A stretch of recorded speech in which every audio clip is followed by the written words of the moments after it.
Evangelho de Lucas 21, verso 7, palavras de Jesus. Perguntaram-lhe: Mestre, quando sucederá isso? E que sinal haverá de quando estas coisas estiverem para se cumprir?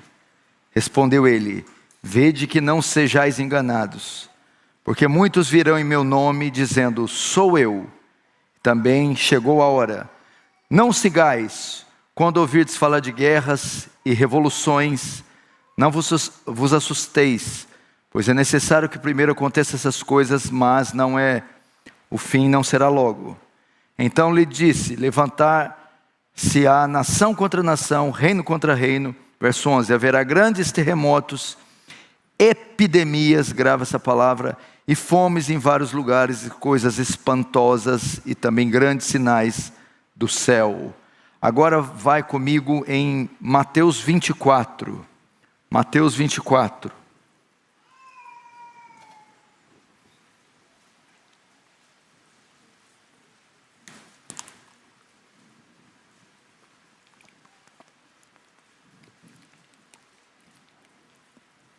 Mateus 24, no verso 4. E ele lhes respondeu: Vede que ninguém vos engane, porque virão muitos em meu nome, dizendo: Eu sou Cristo, e enganarão muitos. Verso 6. E certamente ouvireis falar de guerras e rumores de guerras. Vede que não vos assusteis, porque é necessário assim acontecer. Mas, entretanto, porém, ainda não é o fim. Porquanto se levantará nação contra nação, reino contra reino, haverá fomes e terremotos em vários lugares. Verso 8. Porém, tudo isso é o princípio das dores. Até aí deixa aberto em Mateus 24. Não feche apenas os olhos. Vamos orar mais uma vez. Pai, o meu pedido é para que haja graça acompanhando toda essa mensagem, e que o único fim dela seja a tua glória. Amém. Irmãos, eu creio que talvez o tema mais oportuno para se pregar em nossos dias, o tema mais atual, seja escatologia, seja a volta de Jesus, a segunda vinda, falar sobre o fim, dado aos últimos acontecimentos que têm marcado a nossa sociedade a nível mundial. É impossível olhar para os fatos, olhar para os jornais, olhar para os acontecimentos e ignorá-los. É necessário, porque grande parte desses fatos que acontecem no Brasil, em todo o mundo, são fatos que evidenciam a volta de Jesus. Fatos que estão ligados aos sinais da sua vinda. Por isso temos que falar sobre o fim. Na última segunda-feira, aqui no Conexão, Hernandes Dias Lopes falou sobre o fim. Na última Consciência Cristã que eu estive, o tema foi o fim. John MacArthur recentemente deu uma entrevista e falou sobre o fim. Pastor Erival tem falado sobre o fim. Augusto Nicodemos regularmente tem falado sobre o fim. Leandro Lima tem falado sobre o fim.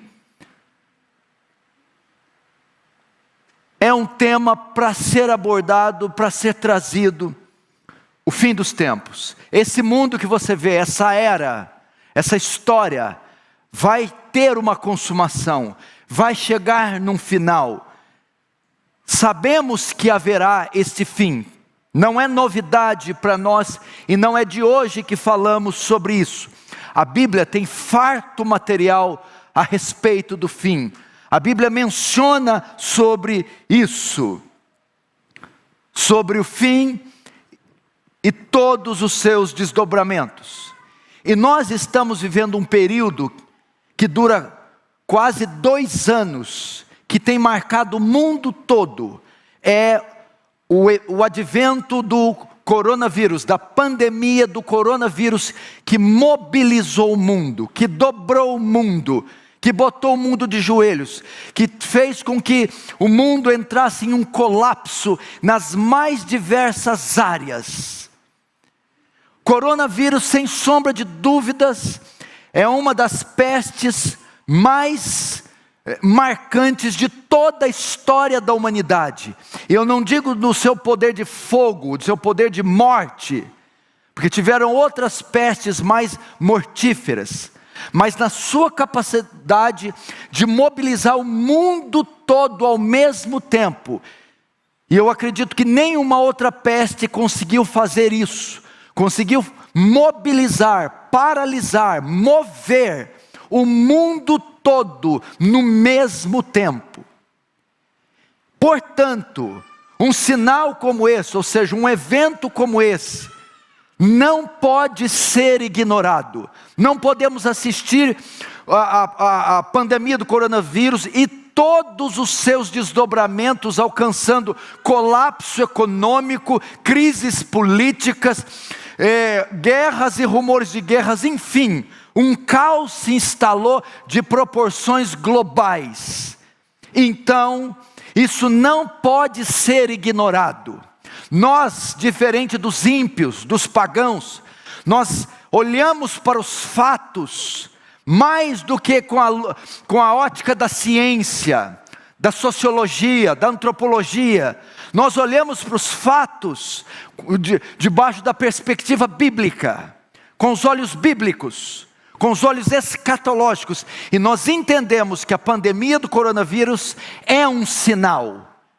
Porque tanto Lucas e Mateus diz que um dos sinais da volta de Jesus, dentre tantos, seria pestes, pestilências, epidemias. Nesse sentido, o coronavírus ocupa um lugar de destaque por ser uma das mais trágicas e globais de todos os tempos. Agora a pergunta que temos que fazer: será que de fato estamos no fim? Será que finalmente aquilo que foi profetizado pelos profetas do Antigo Testamento, escrito, dito pelos apóstolos do Novo Testamento, e que os nossos pais durante 2000 anos disseram, pregaram, ensinaram e esperaram, finalmente chegou o maior evento da humanidade, o evento que marcará toda a humanidade, o retorno glorioso do Senhor e o fim dos tempos? Será que chegou o fim? Os discípulos também fizeram essa pergunta. No início de Mateus 24 diz: Mestre, quando irão suceder todas essas coisas? E que sinal haverá da sua volta? Eles também tiveram essa dúvida no verso 3. E o que Jesus diz? O que a Bíblia diz sobre isso? Ela não data com precisão a volta.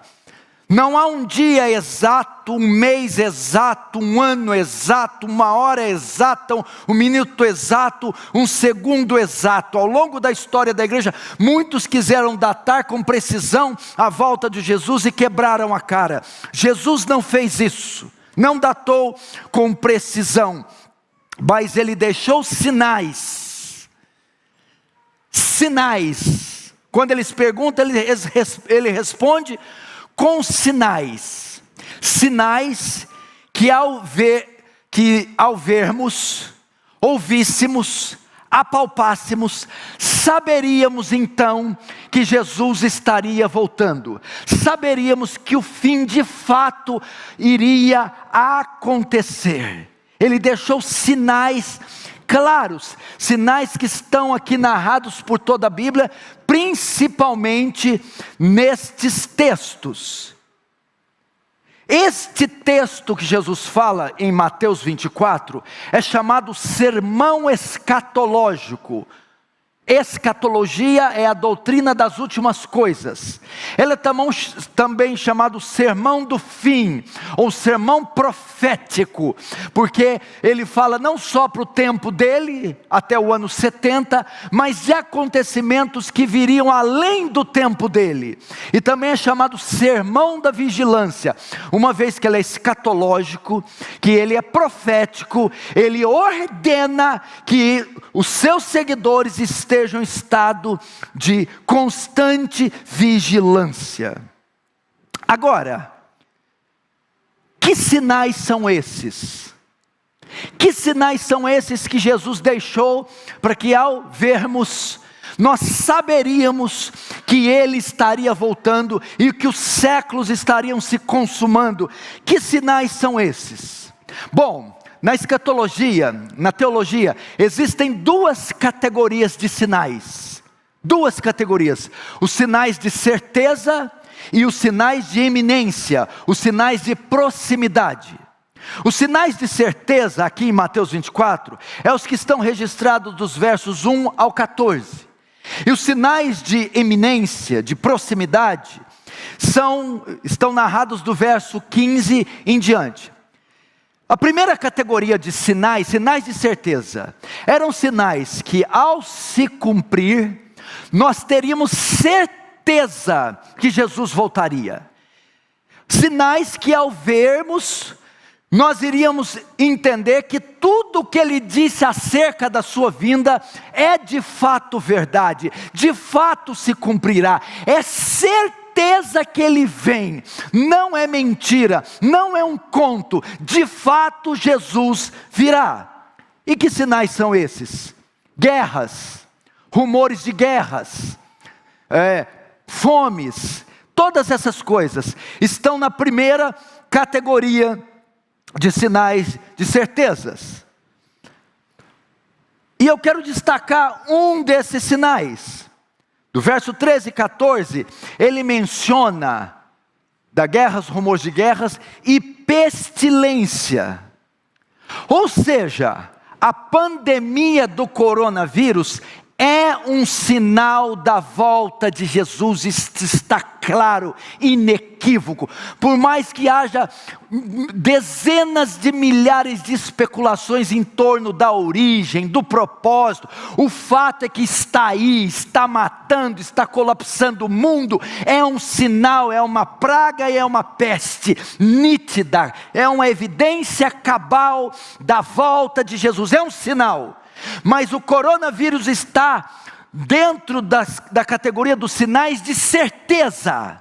Quando olhássemos e víssemos o colapso econômico, a crise política, conflitos armados, guerras, rumores de guerras, abalos sísmicos, maremotos, toda essa parafernália que se tornou esse mundo, saberíamos: Jesus vai voltar. Isto é certo, isso é certeza.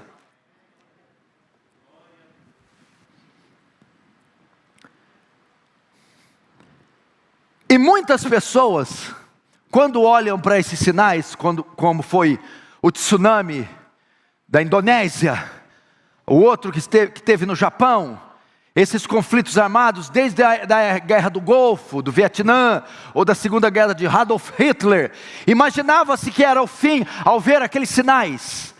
E esse sinal do coronavírus fez com que muitas pessoas começassem a tomar atitudes drásticas, dizendo: agora Jesus volta. Entretanto, você precisa entender que mesmo uma praga desta proporção, que traz todos os desdobramentos em outras áreas da sociedade, sim, de fato é um sinal do fim, mas ele é o sinal de certeza, porque o verso 6 diz assim, de Mateus 24: e certamente vireis falar de guerras, rumores de guerras, vede não vos assusteis, porque é necessário assim acontecer, porém ainda não é o fim. É um sinal, não é um sinal que Jesus está próximo, é um sinal que é certo que Jesus vem, é certa a sua vinda. Tudo que ele disse vai se cumprir. Porque o texto diz: quando vocês virem todo esse colapso, não assustem. É necessário, porém, ainda não é o fim. Então esses sinais que nós estamos vendo estão na categoria dos sinais de proximidade. Agora há uma segunda categoria de sinais da volta de Jesus. São sinais de proximidade, sinais que ao vermos, saberíamos que agora está próximo, está pertinho, agora ele volta. Sinais de iminência. O que é iminência? Um retorno abrupto, rápido. E Jesus deixa essa categoria de sinais, para que quando a igreja percebesse, os visse, então ela saberia com precisão: agora o fim chegou. Que sinais são esses? Pelo menos 2, se der tempo eu falo o terceiro, que são sinais de proximidade. O primeiro sinal é a apostasia. Paulo, falando aos Tessalonicenses que estavam com dúvidas quanto ao retorno de Jesus, achavam que ele já tinha voltado, porque uma carta estava circulando dizendo que ele veio, e os cristãos estavam tristes porque não contemplaram a vinda de Jesus. Paulo vai corrigir dizendo: não, isso não acontecerá. O que não acontecerá? O fim, a volta, sem que antes, e ele menciona 2 sinais de proximidade. E isso não acontecerá, a volta, a consumação desse século, sem que antes venha. Primeiro sinal de proximidade, a apostasia. Para que Jesus volte, apostasia é um sinal que se cumpre em toda a sociedade mundial, se cumpre entre todos os povos da terra. É um período, é uma condição moral e espiritual que o mundo estará quando Jesus voltar. É um sinal global e mundial. O que é apostasia? Apostasia, na qual Paulo e Jesus se refere antes da sua volta, ela abrange 2 aspectos. Ela alcança o mundo pagão, secular, e depois o mundo religioso. Primeiro, a apostasia fala do quê?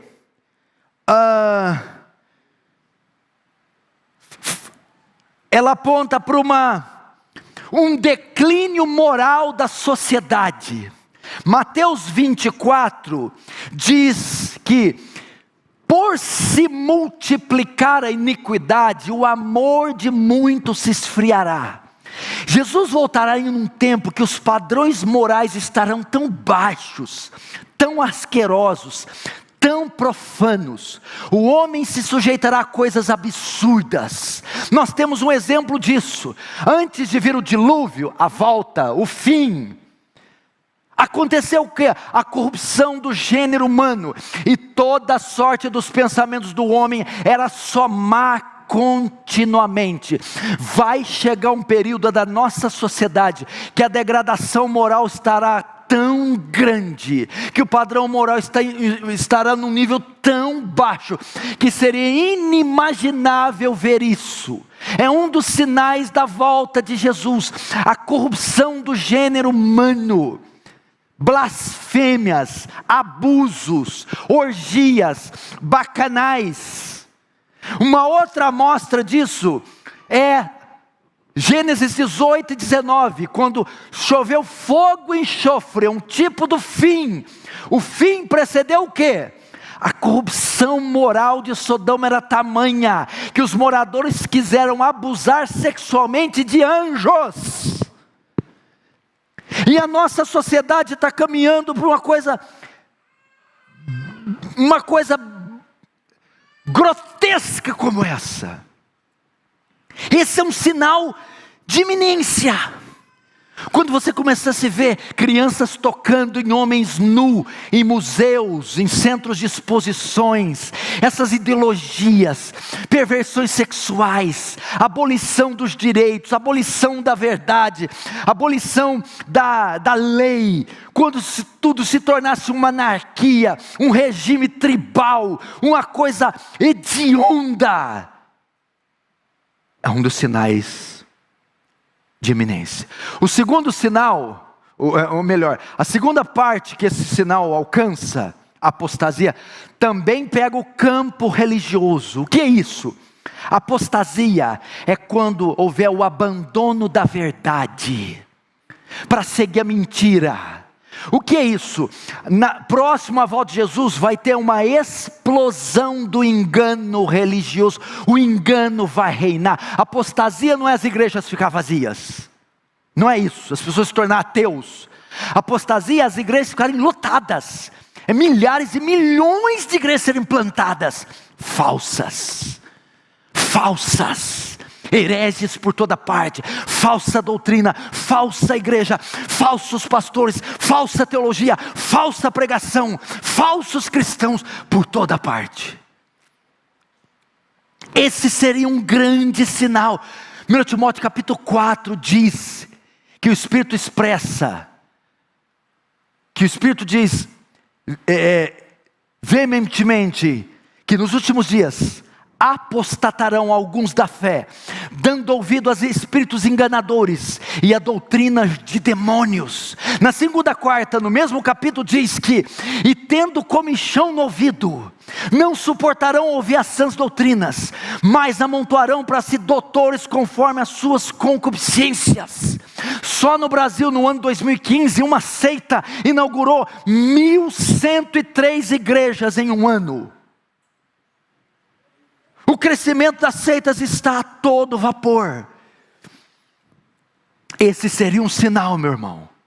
Quando você olhasse para a rua e não conseguisse mais definir que tipo de gênero de pessoa é aquela.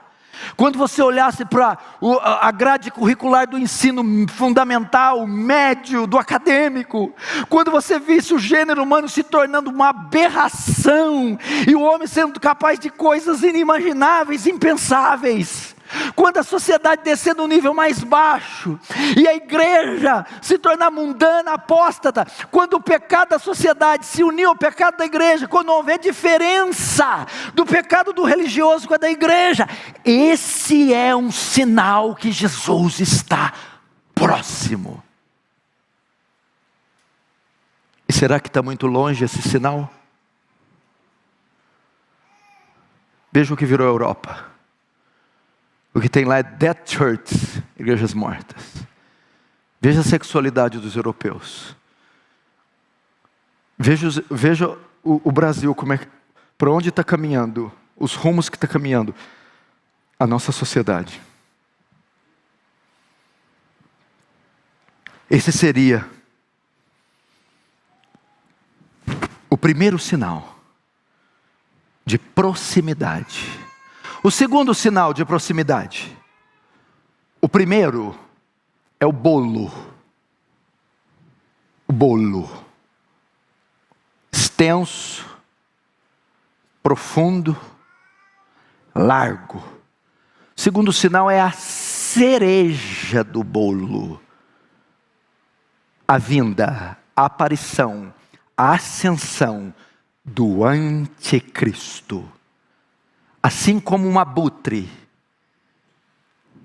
um urubu, uma ave de rapina, só pousa onde um terreno está infestado de carniça.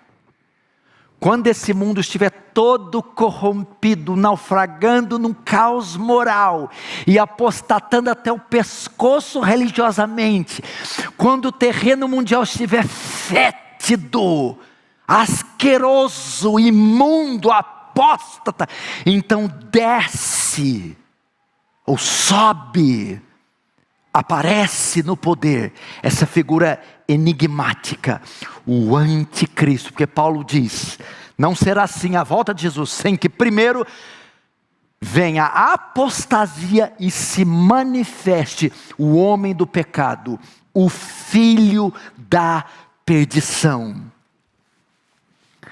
Isso está descrito no verso 15. Quando virdes o abominável da desolação de que falou o profeta Daniel no lugar santo, quem lê entenda. O que quer dizer isso? Quando virdes o abominável da desolação no lugar santo. O lugar santo aqui fala do templo, o templo de Salomão. Quando vocês virem abominação da desolação, algo abominável dentro do templo, então o fim chegou. Como que se interpreta isso aqui? quando algo abominável entrar no templo, profanar o templo, é um grande sinal que Jesus volta. Essa palavra, essa profecia se cumpriu de 3 formas, de 2, e vai cumprir na terceira. Primeiro, no século II antes de Cristo, com Antíoco Epifânio, que invade Jerusalém, entra no templo, edifica um altar e sacrifica vísceras de porcos. O porco é um animal imundo para o judeu. Então ele profana o abominável da desolação, entrou no templo e profanou o templo, servindo animais imundos. A segunda maneira de se cumprir aquele versículo que Jesus está dizendo, foi no ano 70, quando Tito invade Jerusalém e destrói, saqueia, põe fogo no templo, abominável da desolação. Entretanto, Jesus vai mais longe, porque o profeta Daniel, quando ele escreve o seu livro e as suas profecias, ele fala para tempos além do dele, tempos de Cristo e tempos além de Cristo. Quando virdes o abominável da desolação, aponta para um terceiro evento, o templo. Algo abominável vai entrar no templo, mas não tem jeito mais de entrar, porque o templo foi destruído, e não vai ser construído mais. Até foi, né? Mas aqui do lado, tinha que ser no Brasil, né? Eu não dou conta disso não. Eu já perdi até o fio da meada para pregar. Eu lembrei do templo. Está aqui, ó. E até tem um anticristo lá. Falseta, mas tem lá. Fraquinho. Anticristinho. Está lá. A coisa que saça. O que é isso? Como é que algo abominável vai ser profanar o templo se o templo foi destruído? Veja só. A figura que aparece aqui é do anticristo escatológico, o chefão, entrando no templo. A escatologia dispensacionalista entende que para se cumprir esse texto, vai ter que ser reconstruído um terceiro templo em Jerusalém. Então o anticristo sobe no poder, invade e faz de Jerusalém capital da adoração a partir do templo. Não, o véu não vai ser costurado, ele foi rasgado. A ordem levítica caiu no ano 70 com a derrubada do templo. Estamos agora no período da igreja. O que significa então o abominável da desolação no templo? Quando no Novo Testamento, quando Paulo fala templo, ele usa a palavra grega naos. Todas as vezes que se refere a templo, ele fala naos. A palavra naos se refere à igreja. Jesus diz: quando vocês virem o anticristo tomando controle, a liderança da igreja, porque a Bíblia diz: o filho da perdição, o qual se assentará no templo, parecendo ser Deus. O que é se assentar no templo? Se ele foi destruído, vai ser reconstruído? Não, quando o anticristo tomar o controle da igreja visível, física, mundial, quando ele se denominar chefe da igreja apóstata, mundana, então vocês saberão que o fim está próximo. Essa é o segundo grande sinal de iminência, a ascensão do anticristo, o abominável da desolação, da que falou o profeta Daniel. Agora, quando sucederá isso? Quando é que o anticristo vem? Preste atenção. Daniel profetiza 70 semanas. Essas 70 semanas marcam um período do cativeiro até a volta final de Jesus. O fim dos tempos. Ele vê além desse mundo, até para o outro mundo. Das 70 semanas, já se cumpriram quantas?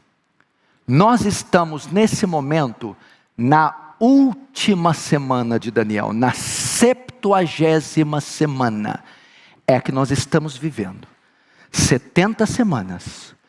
Só que no livro de Apocalipse, é citado um tempo, 2 tempos e metade de um tempo. O que quer dizer um tempo, 2 tempos e metade de um tempo? 1 mais 2, 3. Mais metade de 1, 3 e meio. 3 e meio é metade do quê? 7. 7 é o número do quê? De uma semana. Uma semana tem quantos dias? 7, 70 semanas. Metade de uma semana é quanto? 1 tempo, 2 tempos e metade de um tempo, 3 e meio. Daniel diz que a última semana seria dividida no meio, 3 e meio para um lado, 3 e meio para o outro. Portanto, nós estamos na última semana, na 70ª semana de Daniel. Agora, em qual das 2 metades? Em qual período da última?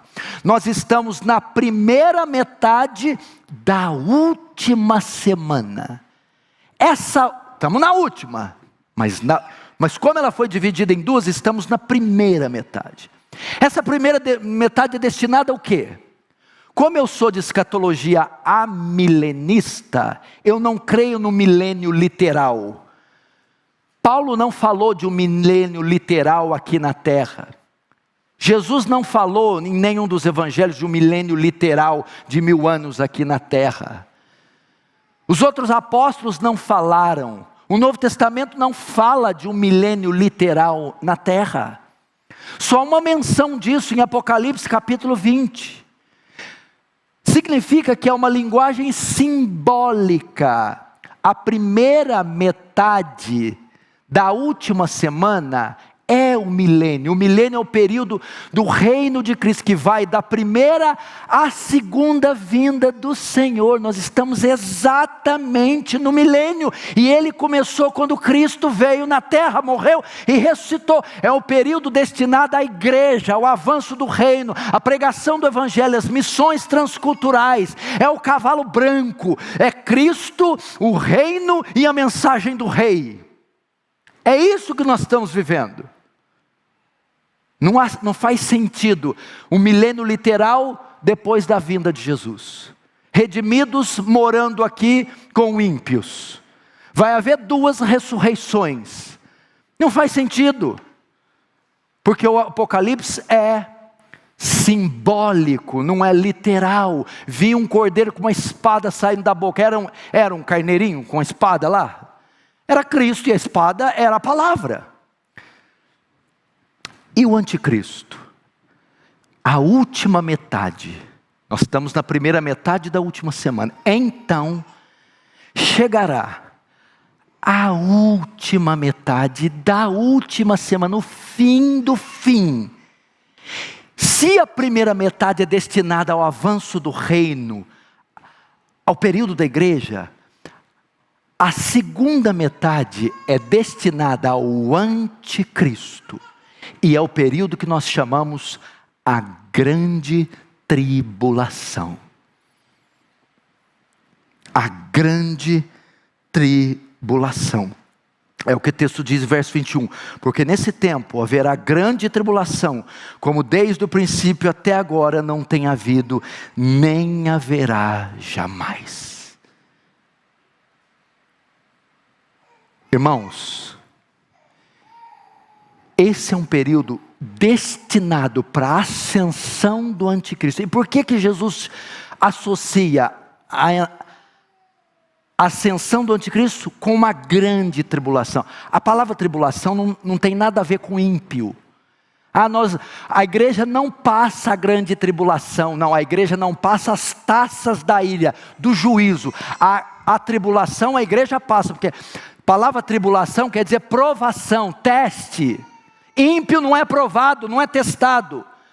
A grande tribulação é um período destinado para que o anticristo persiga a igreja, hostilize a igreja, martirize a igreja, encarcere a igreja. O anticristo na última semana final desencadeará a maior perseguição já vista sobre a face da terra, sobre os cristãos.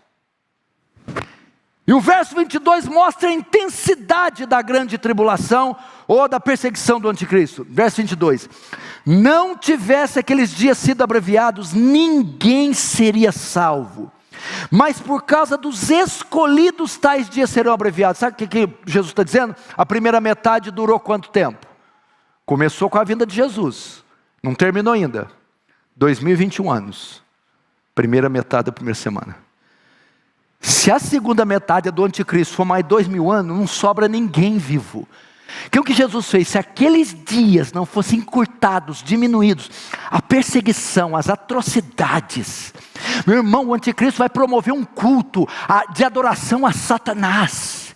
Ele vai se declarar Deus e vai arrogar a adoração para si.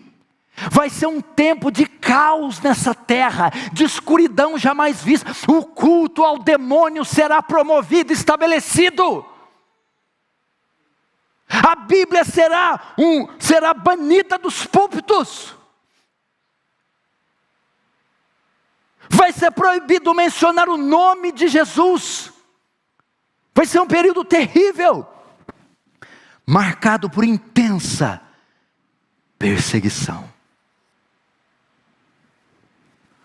Agora o que tem que ficar para nós assim, tudo bem, pelo que o Senhor disse, sinais de certeza e de iminência. Nós estamos no de certeza. Então, a gente não viu, bom, a apostasia está aí, mas não está aquela catinga ainda, aquele fedozão que o Senhor falou, está fedido, mas está dando para suportar. E esse homem do pecado não apareceu. Então quer dizer que nós estamos na primeira metade.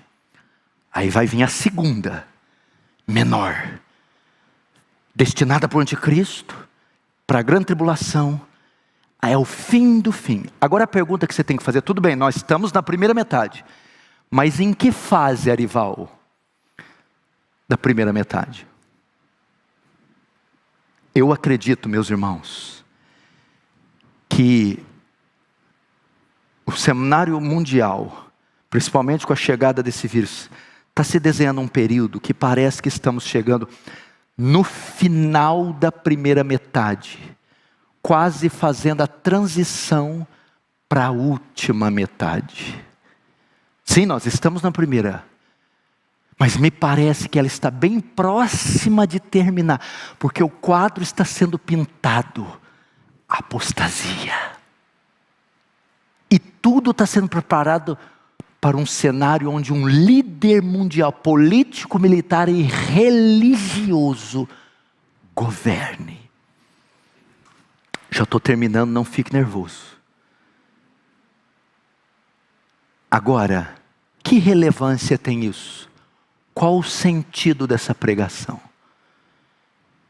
Hoje, o que nós estamos vivendo, já vimos furacões, guerras de tudo quanto é sorte. 2 guerras levaram mais de 100 milhões de pessoas. Terremotos, tsunamis, pestes. Estão acontecendo. O que Jesus diz? Verso 8. Porém, tudo isso que está acontecendo em Brasília, nos Estados Unidos, no Afeganistão, tudo isso que está acontecendo na ciência, na tecnologia, é o princípio das dores. Preste atenção, gente. Jesus não arrota palavras sem sentido. O que ele quis dizer com o princípio das dores? A pandemia do coronavírus, esse colapso político, econômico, esse negócio, meu irmão, a terra está surtada. Estes sinais, para Jesus, são chamados princípio das dores. O que esse termo quer dizer? Ele está extraindo esse termo de uma grávida. Ele fala de dor de parto. A ideia de uma grávida. Ela está grávida. Quando ela sabe que vai dar à luz? Ela não sabe, ela está grávida, a barriga está ali 7 meses, 8 meses. De repente, ela sente uma contração. Isso é a dor de parto. Quando ela sente, ela, opa, vai nascer. Não é assim? Aí o que vai acontecendo? Vai aumentando as contrações, até que vem o parto. Entretanto, a mulher está grávida. Ela está lavando a louça e sente uma contração. Quando ela sente a primeira contração, significa que vai nascer aquela hora? Não. Significa o quê? A certeza que vai nascer, mas não aquela hora. Jesus está dizendo o quê? Esses sinais são as primeiras contrações. Estou ali tranquilo, coronavírus, guerra política, tsunamis, furacões. Opa! Significa que Jesus vai voltar agora? Ele diz no 6, ainda não é o fim, é uma contração. Só que quando a mulher sente a primeira contração, o que ela vai fazer? Ela vai se preparar. Ela sabe, ela tem certeza que vai nascer. Só que ela sabe que não é naquela hora, mas que vai. Ela vai fazer o quê? Ligar para o marido, agendar com o médico, preparar a equipe, levar o enxoval. Ela vai se preparar para o parto, que foi anunciado com a primeira contração. O que o Senhor está nos dizendo? Todos esses sinais à nossa volta, que podem estar fazendo a transição da a primeira metade para a última, é para que nós nos preparemos. A igreja tem que se preparar. O parto está chegando. Jesus está voltando. Os séculos vão se consumar. Essa era terá um fim. Maranata, ora vem Senhor Jesus. E eu estou deixando esses sinais, contrações, para que vocês se preparem para o parto. Essa é a palavra. Essa é a palavra. É isso que nós temos que colocar. Porque a volta do Filho do Homem será semelhante aos dias de Noé. Comiam, bebiam, compravam, vendiam, casavam-se, davam-se em casamento. Quando veio o dilúvio, todos os levou. Parece que nós não estamos vivendo a luz da realidade da volta de Jesus, a luz da brevidade da vida. Você já viu quantos anos você tem? Você já viu as dores que apareceram no seu corpo? Você já viu como estão seus pulmões, seus rins? A brevidade da vida, a vida passa como um sopro. Segundo, a morte súbita. Você sabe se é o último sermão que você vai ouvir. Você está se preparando para a vida breve, ou para a morte súbita, ou para a volta de Jesus. Temos que andar à luz dessas três realidades. Primeiro, a brevidade da vida, a vida passa como um sopro. Segundo, a morte súbita, podemos morrer a qualquer momento. Terceiro, viver tendo em mente a iminente volta de Jesus. Jesus vai voltar. Jesus nos manda nos preparar. Essa é a ideia. As contrações. Aí o que vai acontecer? Quando vai chegar na luz, o que vai acontecendo? Aumenta a contração em espaço de tempo e em intensidade. A primeira dá numa hora, a segunda 1 hora depois, a terceira meia hora depois, mais doída que a primeira. E perto do parto, várias contrações e doídas. Os sinais vão aumentar em número e intensidade. Veremos abominações nesse mundo. Entretanto, é Deus avisando: peguem o enxoval, vistam-se da armadura de Deus, preguem o evangelho, abandone os pecados ocultos, porque eu estou às portas. Como se prepara? E agora eu encerro, vou só citar. Jesus, ao terminar isso, ele cita 3 parábolas: dos mordomos infiéis, das virgens e dos talentos. Por que Jesus cita essas 3 palavras após pronunciar um sermão escatológico? Primeiro, quando ele cita dos servos infiéis, ele diz da nossa devoção a Ele. Eu estou às portas. Vigie a maneira com que você, a sua aliança comigo. Mude a sua devoção comigo. Primeiro ele trata da nossa devoção, da nossa aliança com Ele. Se eu estou às portas, conserte a sua vida, arrependa dos seus pecados, se santifique, seja fiel. Segundo, ele trata das virgens, conversão. 10 nécias, 10 prudentes, aquilo ali é claro, eram 10 convertidas e 10 ímpias. Azeite fala do Espírito, o Espírito só tem quem é crente. Quem não tem azeite, pagão. Segundo, a conversão. Há tempo ainda para você nascer de novo. Há tempo ainda para ser salvo. Seu pai, sua mãe, seus filhos. Meu irmão, cuide, cheque a sua salvação e daqueles que estão à sua volta. Terceiro, a parábola dos talentos. O que Jesus está dizendo? Cada um de vocês eu entreguei um chamado, um dom, um talento, uma obra, uma ordem. O que vocês estão fazendo com o dom que eu dei? É isso que ele está querendo dizer. Cuidem da devoção pessoal de vocês. Cuidem da devoção pessoal de vocês com Deus. Cuidem da conversão de vocês e dos seus familiares. Cuidem do chamado e do talento que eu dei a vocês, porque quando eu voltar, eu prestarei, eu requererei contas de cada uma dessas coisas. Amém? Jesus está voltando, meus irmãos. Vamos nos arrepender, vamos falar com Ele. Feche os olhos, curva a sua cabeça.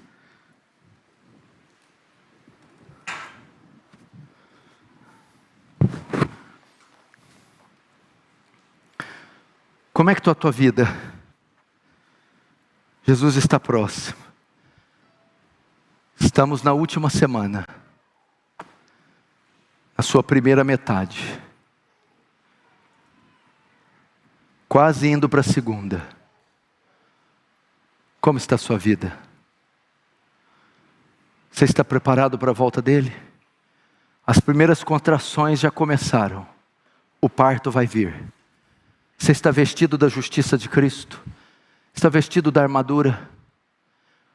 Como está o seu tributo diário a Ele, a sua devoção pessoal, a sua aliança com Ele, sua pureza, sua santidade, sua vida de oração, seu conhecimento escriturístico, sua integridade moral?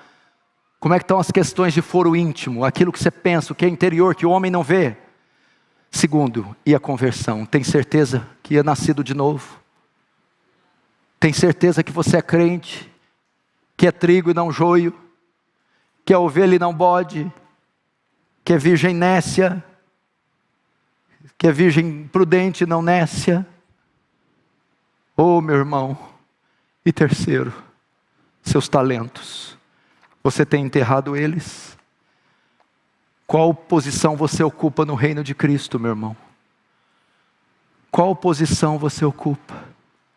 Atende o seu chamado. É diaconia, evangelismo, missões, pastorado, limpeza, apoio.